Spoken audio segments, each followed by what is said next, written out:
It's enjoyable, even though it's tough, but I love it because, like what I said earlier on, I don't interview him as such. I watch him, I observe him, and of course, sometimes observing him is not very productive. You sit there and you wait, you know. So those are challenges, but I'm going to miss them.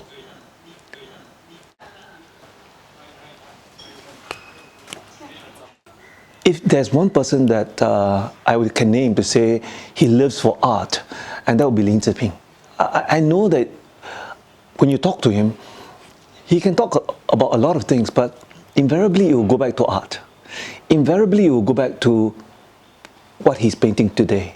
Invariably it will go back to, do you think I've improved?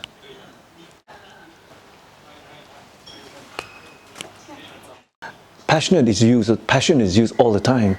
But when you watch Lim Tze Peng obsess with his art, you know that being passionate is about being very, very happy, and it's extremely sad, you know, joyous and extremely disappointed, you know, and it comes with the territory.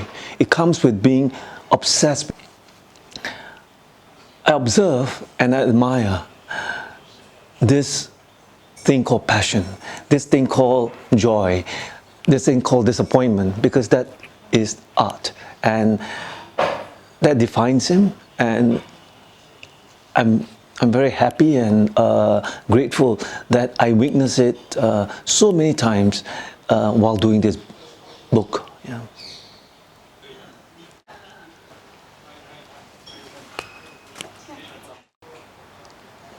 I spend too many afternoons here, sometimes in the morning, but I don't really interview him as such.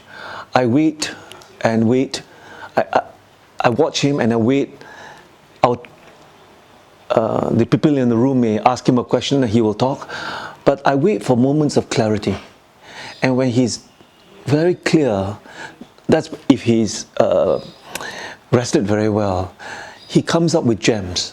He comes up with things about his art that truly nourish and bring the book to, gives life to the soul of ink, are those moments of clarity that I spoke about. Yeah. And for me, those moments of clarity are precious to me, and they are my soul of the book.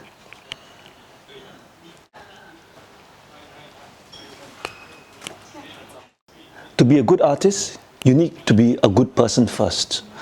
And in many things that he's done, and they are in the book, you truly believe that he is first and foremost a good person. And he truly believes that. And that is so much part of his eternal self that when he actually paints, that aspect of good comes out.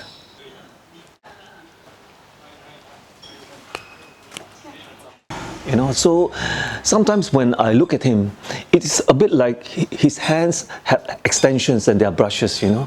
And when he looks behind him, it's always color. So I think it's very fortunate for people like him to know what their life dreams are, you know. So it's very important that he's lucky, I think, that he actually found this to be his calling, his ultimate destination. So every day he is reliving, enjoying, and living his life. So if you take that away from him, if you took art away from me, I'll tell you, in no time there will be no Lim Tze Peng, because he will be gone. Yeah.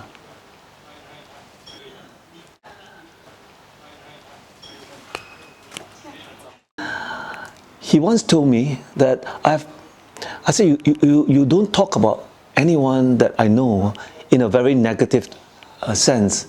And he says, life is so short. Even though he has lived, you know, to 100, he says, life is so short. Why focus on the negatives?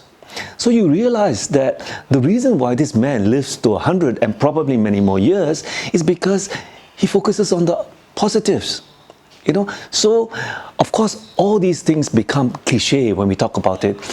And I wish that by reading the book, it isn't a cliche. That you can focus on just the positives and live a good life.